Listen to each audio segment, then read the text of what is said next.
घर सांभाळून सासूला सांभाळून मी माझं करिअर पण करत होती. 100 दिवस पार करणं, ह्या पोरांमध्ये खेळणं, ते टास्क करणं, सगळं काही. मी त्या दिवशी रिलॅक्स होती ज्या दिवशी मी आऊट झाली. खरं सांगते, दादांचं जाणं हे कुठेतरी हळहळलं मनातून. कारण पॉलिटिक्स तेवढं वाटतं तेवढं सोपं नाही गं. कशातून जावं लागतं. आता आम्ही बिग बॉसमध्ये पण तेच करत आलो ना. जर मी बसून राहणार तर मला तुम्ही घराच्या बाहेर काढाल. मी तिला सांगितलंच होतं, म्हटलं तू ज्या दिवशी विशालच्या विरोधात जाशील ना त्या दिवशी तू अपोजशील. मला असं वाटलं हे सगळेच आपल्याच अपोजिटला जात आहेत, तर मग आपल्याला काहीतरी वेगळं करायला पाहिजे. म्हणून मी काटा बनवला त्याच्या विरोधात. जेन्युनली मी सांगते, मी खोटं काही बोलणार नाही. मी सगळं त्या स्ट्रॅटेजी वाईजच करत होती. तन्वीला उत्तर देणारी मी एकटी होती सुरुवातीपासून. चांगली मर्दानी खेळ खेळते, ती स्पोर्ट्स मधून आलेली मुलगी आहे आणि ती उत्तम खेळाडू आहे. राजांच्या दरबारात पण लावणी सादर व्हायची, ती कशा पद्धतीच्या होत्या. डेफिनेटली बार गर्ल मी म्हटली तर पण त्यांचं तरी ॲटलीस्ट ते दरवाजाच्या आतमध्ये त्यांचं काम करतात. आपण ते स्टेजवर घेऊन येतोय आणि शेवटपर्यंत काट्याचीच राहील. पण माझी पण काही मतं आहेत जी तुम्ही ऐकली गेली.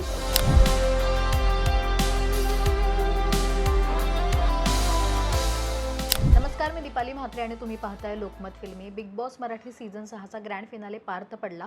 टॉप 5 मधून खरं तर आपल्याला वाटलं होतं की या व्यक्तीने का नाही बॅग उचलून नेली, किंवा एकंदरीत हा प्रवास जो होता तो कसा काट्यामधनं बाहेर पडूनही त्या खेळू शकल्या असत्या. या सगळ्या प्रश्नांची उत्तरं तुम्हाला मला सगळ्यांना हवी आहेत. म्हणून आज आपल्यासोबत दीपाली ताई आहेत. स्वागत आहे लोकमत फिल्मीमध्ये सगळ्यात आधी. दीपाली खूप सुंदर दिसते ॲज युजल. थँक्यू. आणि बरं, एक छोटा पाहुणा आमच्या इथे आहे, एक इथे आणि एक इथे बसलाय. कोको ना, ही कोको आणि तो पुडिंग आहे. तो पुडिंग. या दोघांशिवाय कसं राहिलं ताई? एकतर ऍक्च्युली तुला सांगते ना, ह्या दोघांना मी तिकडे माझ्या डोळ्यासमोर छान असे पोर्ट्रेट होते, जे वेगवेगळे डॉग्स होते तिकडे. तर मी दोघांना नाव देऊन ठेवले होते, एक कोको आणि एक पुडिंग. रोज रात्री मी त्यांच्याशी बोलायची आणि झोपायची. त्यांना सांगायची वाट बघा मी येते, छान राहा, मस्त राहा. ते छान राहायचे. खूप छान स्वागत केलंय दोघांनी माझं. मला वाटलं नव्हतं. जसं मला घरी सांगतात की ते आदल्या दिवशीच ते अलर्ट झाले होते की मी येणार आहे. तर ते घरात त्यांनी एक जागा पकडली होती, ती सोडली होती आणि ते दरवाजातच येऊन बसले होते. त्याच्यामुळे मला माहिती की त्यांच्याबरोबर जो जीव होता ना अडकलेला, तो म्हणजे 3 महिने राहण्याच्याशिवाय कठीण होतं मला. खरंच होतं. मी माझ्या लेकाला पण म्हटलं तुझी आठवण नाही काढली पण या दोघांची काढली.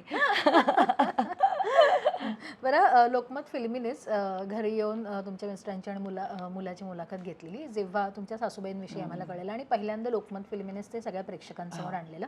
ताई, त्यांचं स्वप्न होतं खरं तर, आणि खूप वाईट बातमी होती तुमच्यासाठी आतमध्ये असून पण. आणि त्यांनी आम्हाला सांगितले की आम्ही अजूनही तिच्यापर्यंत ती पोहोचवली नाहीये कारण तिचा गेम वीक होईल. जेव्हा कळलं, भेटायला आले, काय फील झालं? त्यांचं स्वप्न खरं तर तुम्ही पूर्णत्वास नेलंच होतं. म्हणजे खरं सांगू ना, मम्मीचा आणि माझा एक बॉन्ड वेगळा होता. एक छान आमचं म्हणजे एक मुलगा आणि आईसारखं रिलेशन होतं माझं तिचं. सो तिच्याबरोबरचं जे ट्रॅव्हल होतं माझं आयुष्यभराचं, ते वेगळ्या लेवलचं होतं. मी कधीच तिला म्हणजे माझं घरचं किचन पण तीच हँडल करायची. म्हणजे मी घराच्या बाहेर शूटिंगला गेले की माझं कधी संपणार आहे, मी कधी येणार आहे, मग येणार आहे त्याचा फोन, मग तू काय खाणार आहेस तर ते ती रेडी करून ठेवायचीच. म्हणजे माझ्याकडे कूक वगैरे होतं, पण ते सगळं म्हणतात ना, तो बोजा माझ्या डोक्यावर नव्हता तिच्यामुळे. आणि तिने मला तेवढं फ्रीडम दिलं होतं की मी काही करू शकत होते. सो घर सांभाळून सासूला सांभाळून मी माझं करिअर पण करत होती. त्यात मम्मी इन बिटवीन 3-4 वर्षापूर्वीच इथं पडली होती. ती खेळता खेळता घरीच अशी, आणि तिचं हाड तुटलं होतं. सो तिचं पहिलं ऑपरेशन आमचं तेव्हा झालं होतं 5 वर्षापूर्वी. आणि 5 वर्षानंतर मग तिचं ते हाडाच्या खालती फक्त फ्रॅक्चर झाला. मग परत सेकंड ऑपरेशन करावं लागलं. असं तिचे 4-5 वेळा ऑपरेशन झाले. सो ती बेडवर होती. तर त्या क्रिटिकल त्या सिच्युएशनमधून ना तिला मी ते बघितलंय की त्यावेळी ना मला असं फील व्हायचं तिला बघितल्यानं, दीपाली असं वाटायचं की बायकांनी ना स्वतःला सांभाळणं खूप गरजेचं आहे. म्हणजे त्या एक पर्टिक्युलर एज नंतर आहे ना, मी मम्मीला पण बोलायचे, म्हटलं मम्मी बघ कुठेतरी एक गोष्ट आपल्याकडून जाते आणि आपलं आयुष्य असं खराब होतं म्हटलं. म्हणजे डिस्कशन आमचं खूप व्हायचं. त्यामुळे तिच्याबरोबरचं एक बॉन्डिंग माझं खूप चांगलं होतं.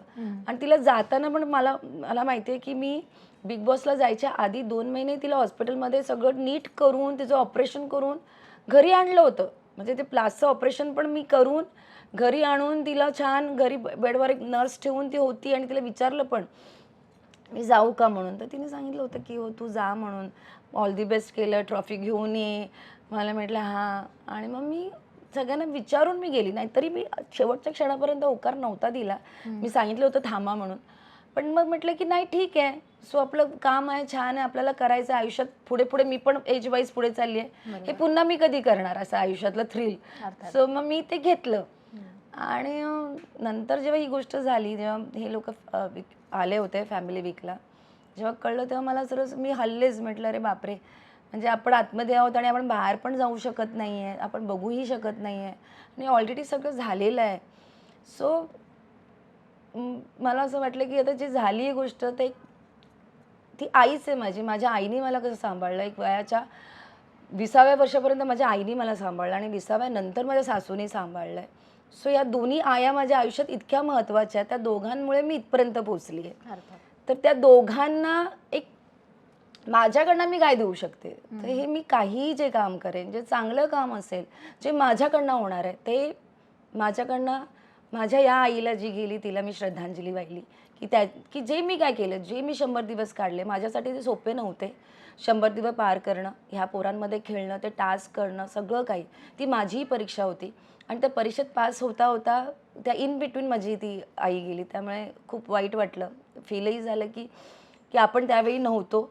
आणि त्या घडीला माझ्या नसल्याची कमी माझ्या नवऱ्यालाही जाणवली की मी नाही आहे त्याच्याबरोबर. सो तेव्हा कुठेतरी हल्ले पण होते, डिस्टर्ब पण झाले, मध्ये थोडी थंड पण झाली होती, कारण डोकं चालत नव्हतं, काय करू काय करू काय करू. पण शेवटी गेम आहे, आयुष्य आहे आणि हे सर्कल आहे, जन्म मृत्यू अटळ आहे. ज्याला जन्म घ्यायचा आहे त्याचा मृत्यू पण अटळच असतो. आज मलाही उद्या जायचं आहे. सो जे काही होईल ते आयुष्यात घेत जायचं आणि करत जायचं, असं मला वाटतं आणि मी ते केलेलं आहे. The show must go on हे The एका must- कलाकाराच्या अंगात अंगात असतं असतंच आणि आणि ते ते तुम्ही पार पार पाडलंच. पाडलं असं आहे ते. टॉप 5 पर्यंत पोहोचलात ताई. आणि खरं तर ती एक्झिट सगळ्यांना असं वाटलेलं की का नाही ताई ती बॅग घेतेत पैशांची, हां. असा सगळ्यांना एक प्रश्न पडला. हम्म. सो काय एक्झॅक्टली, म्हणजे काही जणांचं म्हणणं होतं की काहीच नसण्यापेक्षा काहीतरी असलेलं बरं. हां. खरे तुम्हाला ते अमाऊंट कमी असेल, जास्त असेल, व्हॉट एव्हर जे काही रिझन असेल, पण असं वाटलं की कदाचित घ्यायला हवी होती बॅग? नाही ग, मला मनात जरा पण नाही आलं. माहिती नाही का दीपा, मला आलंच नाही. मला जेव्हा तिथून सगळे ओरडत होते ना, मला असं वाटलं की मी जी 100 दिवसाची जर्नी आहे ना, जी मी पार केली, जी मी माझ्यातली दीपाली ओळखली, की मी अजूनही तेवढी स्ट्रॉंग आहे. मला खूप भीती होती की मी कुठेतरी जेव्हा मागे ॲक्सिडेंट झालं होतं तेव्हा माझ्या रिब्स तुटल्या होत्या, तर माझं लेफ्ट साईड काम नव्हतं करत. मी 80 किलोची झाली होती. मग मी परत माझं वेट कमी केलं होतं आणि मला माझी परीक्षा घ्यायची होती की मी अजूनही तेवढी ॲक्टिव्ह आहे का, मी तेवढाच जोरात ताकदीने परफॉर्म करू शकते का, माझ्यामध्ये ती खेळण्याची स्पिरिट आहे का. आणि ते मी बघताना 100 दिवसाचा जो प्रवास पार केला ना, मी त्या दिवशी रिलॅक्स होती ज्या दिवशी मी आऊट झाली. खरं सांगते, मला असं वाटलं की यार मी ती जिंकलंय. मी हा प्रवास जो मी पार केला तो जेन्युनली प्रवास पार केलेला. त्यात कुठेही खोटं नाटक काहीच नव्हतं. जे खेळ पण माझा खरा होता, जे काही मी डोक्याने खेळली तेही माझं खरं होतं. मी जो डान्स करत होते मनापासून करत होती. मी एक एक दिवस जगले होते आणि ते सगळ्या आठवणी माझ्या मी जमा करत होती. आणि ते पार करताना मला तो जो वाटलं की नाही, ते मला ते पैसे दिसलेच नाहीत. मला ते दिसले नाहीत खरं सांगू तर. मला सगळे बोलत होते पण मला ते दिसले नाही. मला असं वाटलं की मी त्याच्यातच होती, त्या 100 दिवसाच्या प्रवासात होती. मी जातानाही त्यांना म्हटलं मी जाताना ना तिकडे येणार, तुम्हाला भेटणार आणि मस्तपैकी जाणार. त्यावेळी ते पैसे मला दिसलेच नाहीत ग, आणि मी तिथून निघाले. पण ह्या सगळ्यात जेव्हा टॉप 5 झाले होते, तुम्ही बिग बॉसच्या घरात जाण्याच्या आधी आपण बऱ्याच जणांना सांगतो, घरातल्यांना माहिती असतं. बिग बॉसच्या बाहेर आल्यानंतर कोणाचे फोन आले, राजकारण्यांपैकी कोणाचे फोन आले का तुम्हाला? नाही, बाहेर आल्यानंतर बऱ्याच गोष्टी झालेल्या कळल्या. खूप जण गेली ते कळली. तोपर्यंत या 3 महिन्यात काहीच नव्हतं माहीत ना ग, काहीच नव्हतं माहिती. सो फोनाफोनी तर बऱ्याच लोकांच्या झाल्या. सगळ्यांनी ॲप्रिशिएट केलं माझ्या खेळण्याबद्दल. मी नव्हते तेही, कारण ह्या 3 महिन्याच्या प्रवासात त्या सगळ्यांना मी दिसली ना कशी होती ती. बरोबर. सो तेही लोकांना नाही माहिती की ही व्यक्ती अशी आहे, म्हणजे जेन्युनली घरात राहते ही अशा पद्धतीने राहते. सो तेही दिसणं आणि बऱ्याच लोकांचं म्हणजे मला जेव्हा कळलं अजितदादा गेले तेही खूप खूप वाईट झालं होतं. खूप म्हणजे ज्या पद्धतीने ते गेले Exactly. ते विचार न करण्यासारखं आहे. म्हणजे असा विचार करूच शकत नाही की दादांचा अंत असा होऊ शकतो, दादा असे जाऊ शकतात. जे एवढे जेन्युनली सगळ्यांचा विचार करणारा माणूस, जे म्हणजे मला आठवतं आहे की मी जेव्हा पहिली महाराष्ट्र महिला कुस्ती घेतली तेव्हा मला ना जसं पुरुषांची महाराष्ट्र केसरी झाल्यानंतर त्यांना DYSP किंवा डायरेक्ट एक पदवी दिली जायची किंवा जॉब मिळायचा, तसं या मुलींनाही मिळायला पाहिजे ह्याचा हट्ट होता माझा जेव्हा मी घेतला तेव्हा. तर ती गोष्ट मी घेऊन जात होती. तर मी दादांनाही म्हटलं होतं, कारण ते त्या असोसिएशनचे हेड होते ओके. आणि ते GR पास करू शकत होते. सो मी त्यांच्या कानावर टाकलं होतं आणि त्यांनी मला सांगितलं होतं, की त्यांनी वेळ पण दिली होती, की अशा वेळेला ये आपण बघूया काय ते. सो मला ते कुठेतरी होतं, की यार हे काम दादांकडनं झालं असतं तर किती चांगलं झालं असतं. सो ते मी खूप मिस केलं. म्हटलं यार दादांचं जाणं हे कुठेतरी हळहळलं मनातून, की खूप वाईट झालं ती गोष्ट. त्यांनाही बाहेर आल्यानंतर श्रद्धांजली वाहिली, की जिथे असतील तर तिथे शांततेत राहा असं मनापासून वाटतंय, की कारण पॉलिटिक्स तेवढं वाटतं तेवढं सोपं नाही गं. बरोबर. कशातून जावं लागतं. आता आम्ही बिग बॉसमध्ये पण तेच करत आलो ना, काय काय काय काय करत म्हणजे पॉलिटिक्समध्ये आम्ही असतो तेव्हा त्या ठिकाणी काय काय होतं तशाच पद्धतीने इकडे पण असतं. इथे पण बिग बॉस काही कमी नव्हता, तसंच होतं गं. तशाच पद्धतीने लोक इकडून तिकडून तिकडून तिकडून तिकडून तिकडून नाहीतर मला जर ते नसतं आलं ना तर मी कधीच आउट होती. बरोबर. हा, जे मला ते जमलं म्हणून मी तिथपर्यंत गेली. पण आम्ही जेवढ्या आता बिग बॉस मधून बाहेर आलेले जेवढे स्पर्धक होते त्या प्रत्येक स्पर्धकाकडनं आम्ही एक टॅगलाईन घ्यायचो. दीपाली ताईंना बऱ्याच वेळेला अशी टॅगलाईन मिळाली की ती इकडचं तिकडे करते किंवा एक माचीसची काडी लावते, एक आग लावते. घरात वातावरण ताई कसं होतं आणि ते म्हणतात ना गेम साठी काही गोष्टी काय कराव्या लागतात. आणि मग मी त्यांना तेच म्हटलं सगळ्यांना, की बघ प्रत्येक जण गेम खेळतोय, तुम्ही पण खेळताय, मग मी नुसती बसून राहणार? मला सांग बघ दीपक, मला सांग, आता तू जेन्युअनली सांग, आता मी तिथे खेळायला गेली आहे, जर मी बसून राहणार तर मला तुम्ही घराच्या बाहेर काढाल. एक्झॅक्टली.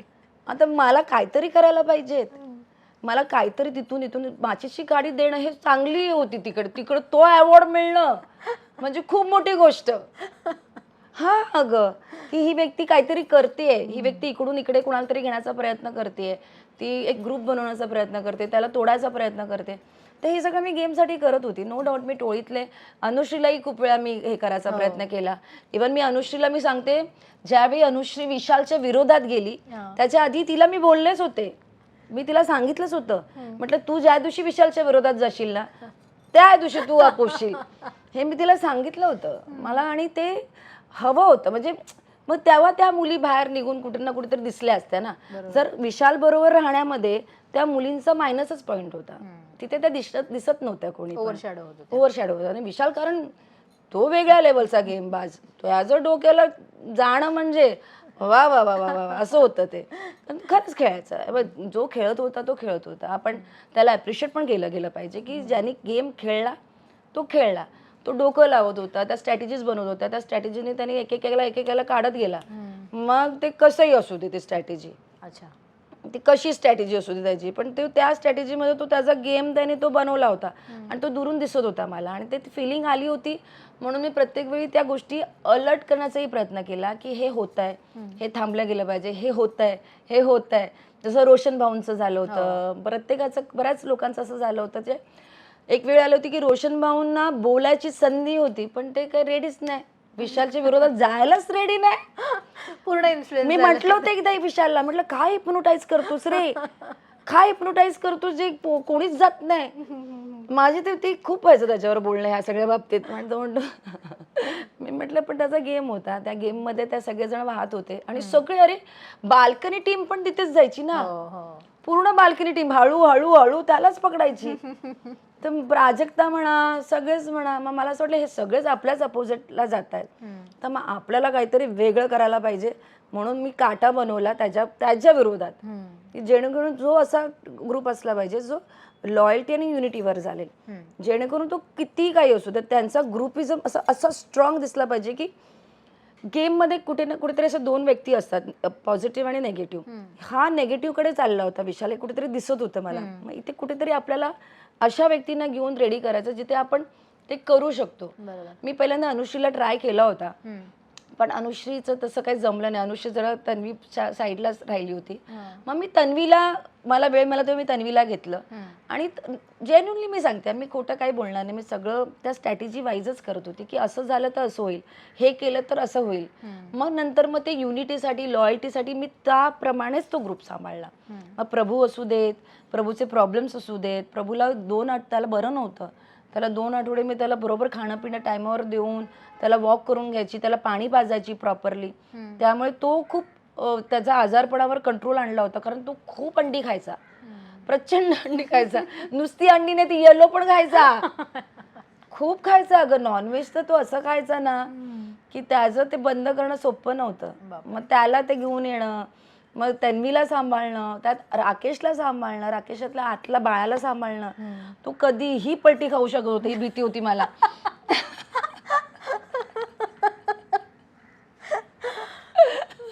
पण दीपालीताई, आता तुम्ही म्हणालात राकेश आणि तन्वीला सांभाळणं हे काही सोपं काम नाही, पण ते जर काटामध्ये नसते तर तुम्हाला वाटतं ते टॉप 5 पर्यंत पोहोचले असते? बघ, मला कुठेतरी वाटतं की तन्वीला उत्तर देणारी मी एकटी होती सुरुवातीपासून. की तन्वीला मी बरोबर करेक्ट टायमाला पकडायची, तिला मी बरोबर. जिथे तन्वी इकडे आली तिथे माझं बंद पडलं ना. बरोबर. तिला 1 to 1 मला कुठेतरी काटा सांभाळण्याच्या ह्याच्यामध्ये तन्वीला मी इकडे घेतलं. मग तन्वीच्या कुठे ज्या 2-3 ठिकाणी तन्वी माझ्या हातात होती, जिथे प्रभू उमेदवारी मिळत होती, जिथे तिने डील नाही केली, ती होती हातात. जिथे ती कॅप्टन झाली होती तिथे अंडी फोडली होती बघ राखीने. आणि तिने सगळ्यांसाठी, मी कॅप्टन होऊन तिने कॅप्टन रूमचा वापर न करता हा बाथरूम वापरत होती. तो ही क्षण म्हणजे मी तिला सोडलं नसतं. कारण मला माहिती होतं मी डे 1 पासून प्रत्येक गोष्ट तिची मी पकडली होती. अपोजिट टीम मध्ये असती तर तुम्ही नक्कीच तिला उत्तर दिलं असतं. आणि तिथे ती इव्हन ती चोरी केली होती तिने त्या जेवणाची, म्हणजे बघ तुला राशनची. आणि ती एक्सेप्ट नव्हती करत. आणि ती जोरात ओरडत होती की मी नाही केली आणि ती सांगत होती. तर तिथे काय झालं होतं की तिकडे पण मी तिला बोलले, पण तिथे आरबी इन्व्हॉल्व होता, म्हणून माझं तिकडे अडकलं. म्हणजे तू गेमच्या ह्याच्याने सांगते मी तुला की गेम कुठे कुठे म्हणजे मी इथे जेव्हा बनवला तर तन्वी माझ्याकडे आली, त्यामुळे तनूला मी तो सेफ झोन मध्ये ठेवला. त्यामुळे मी तिला तिथे कुठेच अपोजमध्ये गेली नाही. आणि ते नंतर मला जेव्हा कुठेतरी जाणवलं तेव्हा मी तिच्या अपोजमध्ये गेले नाही, म्हणजे तिला सांगण्याचा प्रयत्न केला. पण तोपर्यंत ते हे झालं होतं की आता ठीक आहे ना, तिने पण मेहनत केली एवढा थ्रू आउट द प्रवास तिचा पण बघितला तर तीही खूप चांगली खेळली, न कळत का होईना. प्रत्येक जण तिथे खेळतोय आणि तो खेळत तिथपर्यंत पोहोचलेला आहे. तर माझ्या असं वाटत होतं की आपण जे 5 जण आहोत ते टॉप 5 मधलेच ऍक्च्युली विनर आहेत. किती काही असू देत, प्रत्येक जण आपापल्या वेगवेगळ्या कला दाखवत तिथपर्यंत पोहोचलाय. मग तो विशाल असू दे, अनुश्री असू दे, मला काम करायचं नाही म्हणता पोहोचली. तेच ना. तर त्यामुळे ते प्रत्येक जण आपापले, लोकांना आवडत होते ते लोक आणि त्यामुळे तिथपर्यंत पोहोचले. पण ट्रॉफी घेतली तन्वीने, विनर डिक्लेअर झाला, पण बाहेर अशी बरीच चर्चा झाली की हा विनर काही जणांना पटलाय, काही जणांना पटला नाहीये. बऱ्याच जणांचं शेवटच्या आठवड्यात जे काही ट्रान्झिशन झालं तन्वीचं होऊ दे किंवा तन्वी जे काही बोलली रेवा बाहेर जाताना विशाल आणि अनुश्रीला, त्याच्यानं बाहेर सगळा गेम चेंज झाला. तुम्हाला हा विनर पटला आहे का? आणि जर तन्वी नसती तर तुम्हाला विनर म्हणून कोण बघायला आवडलं असतं? अर्थात तुम्ही स्वतः तर आहातच, पण त्या व्यतिरिक्त आणखीन कोण? नाही, मी तेव्हा लास्ट डेला पण म्हटलं होतं त्या ह्याच्यावर की मी आरबीला बघते म्हणून. मला विचारलं होतं तेव्हा मी राकेशचं नाव घेतलं होतं. ॲक्च्युली ते काही गोष्टी ज्या झाल्या त्या माझ्या डोळ्यासमोरच होत्या.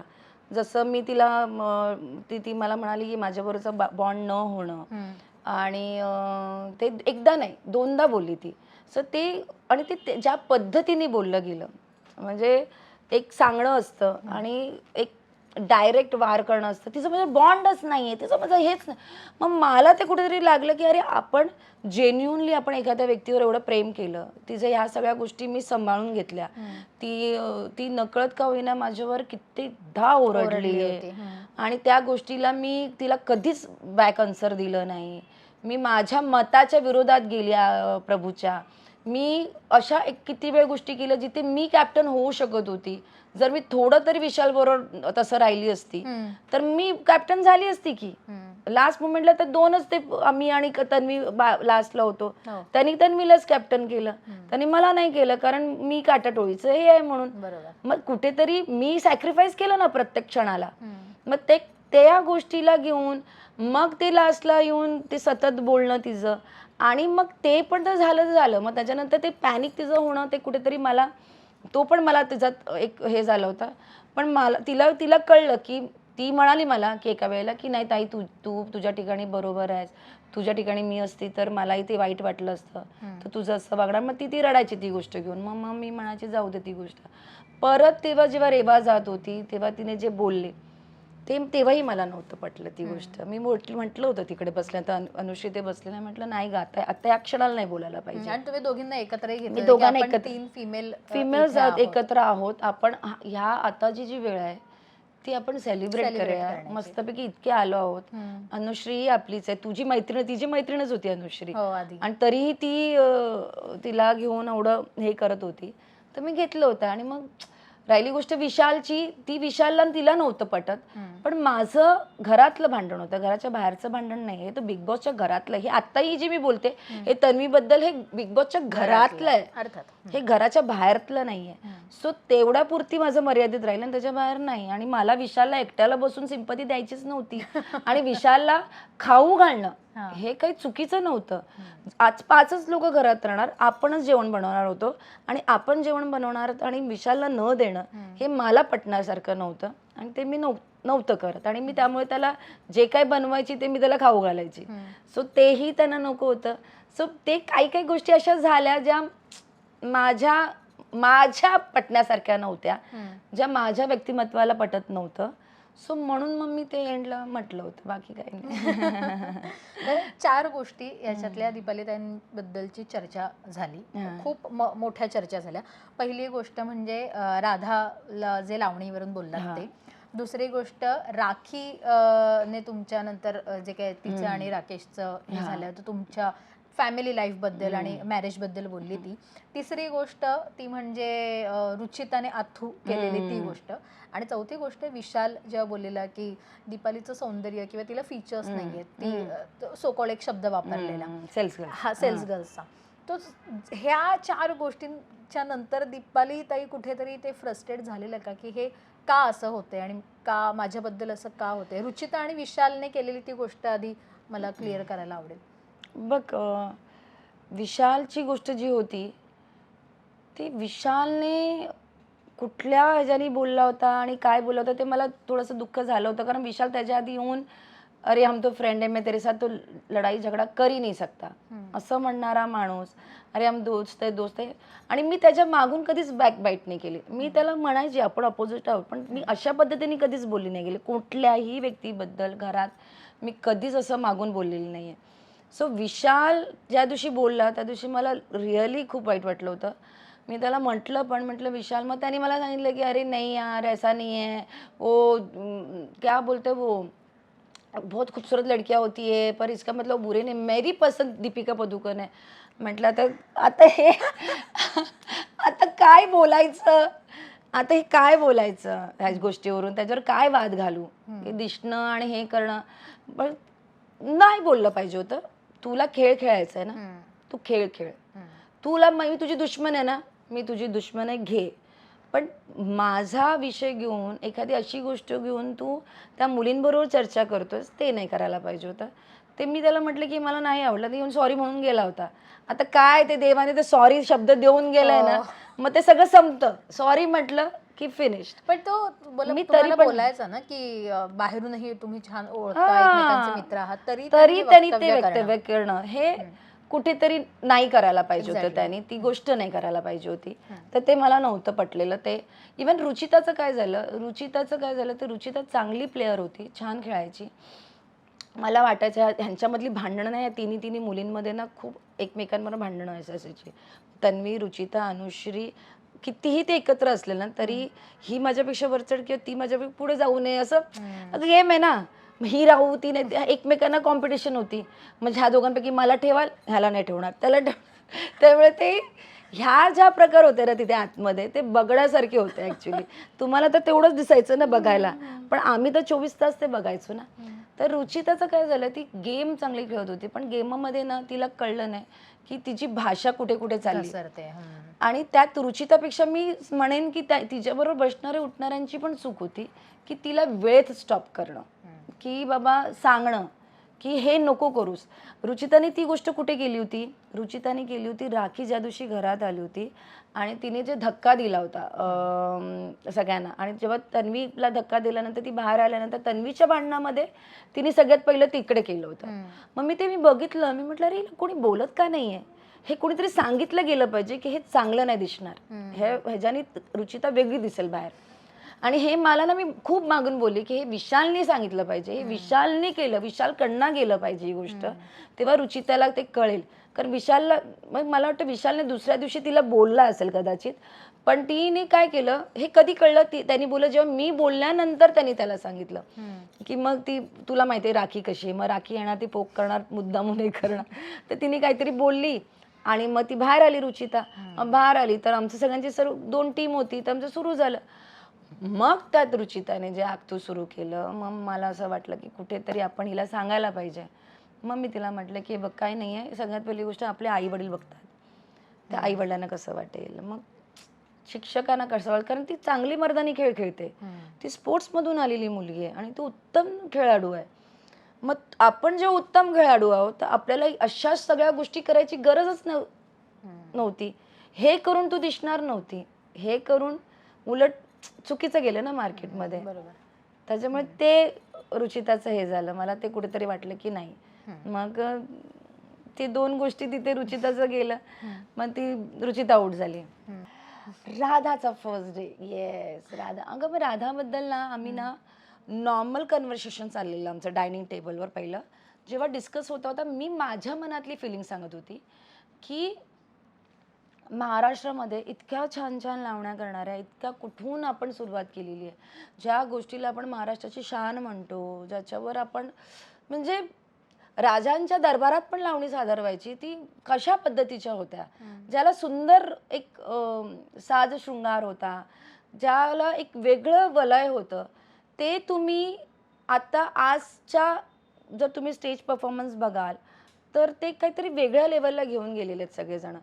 मग मला ते ना कुठेतरी होतं की सांगायला पाहिजे. मग त्यामध्ये प्राजक्ता वगैरे आम्ही सगळे बसलो होतो, मी सांगते नाही ग यार, ते ना असं झालं ना, म्हणजे डेफिनेटली बारगर्ल मी म्हटली, तर पण बारगर्ल मी असं म्हणाले की बारगर्लचं ते लोक बारगर्ल त्यांचं तरी ॲटलीस्ट ते दरवाजाच्या आतमध्ये त्यांचं काम करतात, तिथे 2 पैसे कमवतात, पण आपण ते स्टेजवर घेऊन येतोय आणि ते महाराष्ट्राला देतो. आपण यंग जनरेशनला आपण काय देतोय, ते देतोय.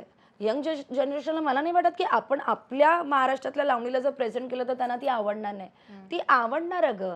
आणि त्यासाठी मला ते सांगायची इच्छा होती की मी तिला ते सांगते. म्हणजे मी असं नॉर्मल डिस्कशन चालू असताना जेव्हा राधाबरोबर माझं डिस्कशन, तेव्हा मी तिला समजवलं की राधा असं नाही, मला असं असं वाटतं आणि तू रडू नकोस. मी तुला म्हटलं हे तुझ्या हातावर आई कोरलंय बघ, हिला प्राऊड फील करून दे आणि इथून जाण्याची गोष्ट घेऊ नकोस, तू चांगलं करशील, असं म्हणून मी तिकडनं गेली होती. पण मागून तरी देखील तिच्या मनात ती गोष्ट कुठेतरी राहिली आणि मला सगळे म्हणतात की मागून ती बोलत होती. सो मला असं तिला पण सांगायचं की राधा तसं नाहीये, तू छान आहेस. माझं एकच गोष्ट आहे की तुम्ही ज्या कुठल्या लावण्या करता, म्हणजे लावण्या करत असाल तर लावण्याच करा, नसेल करत तर त्याला वेस्टर्न नाव द्या किंवा वेगळं काहीतरी नाव द्या त्या कार्यक्रमाला, पण लावणी म्हणू नका. बस एवढंच माझं एकच वाक्य आहे की त्याला लावणी म्हणू नका. दीपाली, नंतर रेवा जेव्हा आली होती तुमच्या काटा ग्रुपमध्ये, असं झालं का की तुम्हाला कुठेतरी ती इन्सिक्युअर फील झालं, कारण ती तन्वीच्या जवळ गेली आणि मग तन्वी जास्त रेवाकडे वळली आणि तुमचा आणि आरबीचा बॉन्ड तर पहिल्यापासूनच होता, पण तन्वी जे काही येते सगळंच मग रेवासोबत, दिवसभर रेवासोबत बसायची, जे की ती पहिले प्रभूसोबत करत होती. मग नंतर आणखीन एक स्टेटमेंटही पास केलं होतं की तन्वी जे करते ती जे आधी प्रभूसोबत करत होती कॅमेराला दाखवण्यासाठी, नंतर तिने रिप्लेसमेंट शोधली रेवा, कारण ती तिचं ऐकायची आणि कॅमेरा समोर बोलायची. तू कुठेतरी तुम्हाला थोडं इन्सिक्युअर फील झालं आणि मग नंतर ते वादावादी व्हायला लागले एकमेकाला काहीतरी टॅग्स देताना. आणि म्हणजे माझं टॅग देताना म्हणजे हिच्यावर रेवाबरोबर कधीच माझा वाद नाही झाला, पण मला रेवाकडे अपेक्षा नव्हती. बेसिकली रेवा काय झालं, रेवाला आणताना मी स्वतःहून तिला घेऊन घेतलं होतं, हे लोक तयार पण नव्हती आणि रेवाला मी काटामध्ये घेतलं की चल, तिची माझी ओळख होती बाहेरून, आणि चांगलं एक रिलेशन होतं. म्हटलं ती रेवा एक थोडीशी इमोशनल मुलगी होती छानपैकी. तर मला असं वाटलं की तिला आपण सपोर्ट केला तर ती राहील म्हणून. तर तिला मी छान असं आपल्याकडे जवळ घेतलं, एक छान बॉन्डिंग केलं. पण तिचं काय झालं की तिला नंतर कळलं की तिने असा विचार केला असेल की मी आणि राकेश आहे, तर तन्वी आता एकटी आहे, प्रभू गेलाय, तर माझं आणि तन्वी बरोबर मी एक हे केलं, राईट. प्रेयर केलं, तर मीही राहीन. मग त्याच्यामुळे तर ती तशी राहिली आणि तिने तसा गेम केला. तर मला काही वाईट नव्हतं वाटत, कारण मला असं वाटायचं की चल ठीक आहे, तो तिचा गेम आहे. पण नंतर जेव्हा राखी म्हणायला लागली की ती तिचा वापर होतोय, तन्वी तिचा वापर करून घेते, तर मला असं वाटलं की आता हा तिने निवडलेला गेम आहे, तिने तिचा चॉईस होता. सो नंतर नंतर ती मला तिने माझ्याकडे एकदमच दुर्लक्ष केलं होतं. नंतर तिचं एकटीचंच वेगळं निघायचं माझ्याबद्दलचं, रेवाचं. बाकीच्यांचं वेगळं निघायचं. So it's okay. पार्ट होता गेमचा, त्यामुळे मला काही वाटलं नाही. पण नंतर काटा टीममध्ये थोडीशी घुसमट व्हायला लागलेली का, की प्रत्येकाला बोलताना मग विचार करून बोलायचं? जे तुम्ही पहिले खूप फ्रँक हां, बोलताना हां. दिसलात, मग नंतर हिला वाईट वाटेल, ही काहीतरी बोलेल, भांडणं होतील, या हिशोबाने घुसमट व्हायला लागली? हां, म्हणजे माझं जेव्हा मी ओपन झाली होती तन्वीबद्दल, जेव्हा मी बोलायला लागली, तेव्हा सगळेजण मला येऊन म्हणायचे, "अगं तू तू काटा बनवलास, तू काटा बनवलास, तू कसं असं करू शकतेस? तू नाही बोलायला पाहिजे." तेव्हा मी म्हणायची, की "मी काटा बनवला, मी काटा बनवलाच आहे आणि शेवटपर्यंत काट्याचीच राहीन. पण माझी पण काही मतं आहेत, जी तुम्ही ऐकली गेली पाहिजेत. तुम्ही ऐका आणि ती जेव्हा ऐकाल तेव्हाच त्या गोष्टीचा एंड होईल. म्हणजे ते असं नाही, की मी एका दिवसातच संपवेल. पण ज्या ज्या गोष्टी झाल्यात, ते तुम्ही ऐकल्याशिवाय तुम्हाला थोडी कळणार." तर ते तेव्हा वाटायचं मला, की कुठेतरी, की अरे आता मला बोलू देत नाहीयेत. मला आता वेळ आहे, मला बोलायचं आहे. मला माझं स्पष्ट सांगायचं आहे. म्हणून मी मला वाटतं शेवटच्या आठवड्यात 2 आठवड्यात मी ते सांगण्याचा प्रयत्न केला.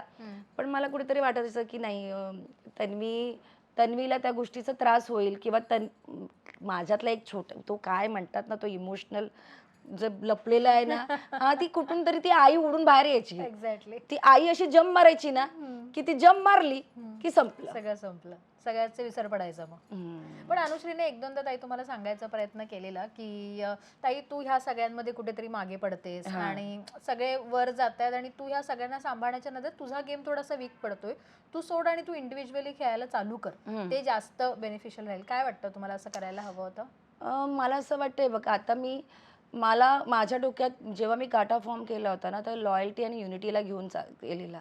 जर मी तो तोडला असता तर मला ते पटलं नसतं. ओके.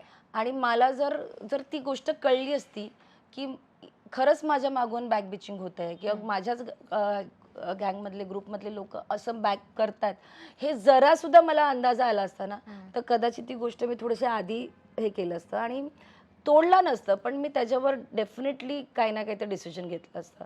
मग कदाचित मी इंडिव्हिज्युअल पण झाली असते, मी एकटी झाली असते, की काट्याला ठेवलंच असतं पण मी इंडिव्हिज्युअल झाली असते आणि मला कदाचित त्यांना सांगायची, म्हणजे ते मनातून मला यायचं की मी सांगतेय की मला हे असं असं ज्या ज्या गोष्टी होत आहेत त्या मला कुठेतरी अडकतात.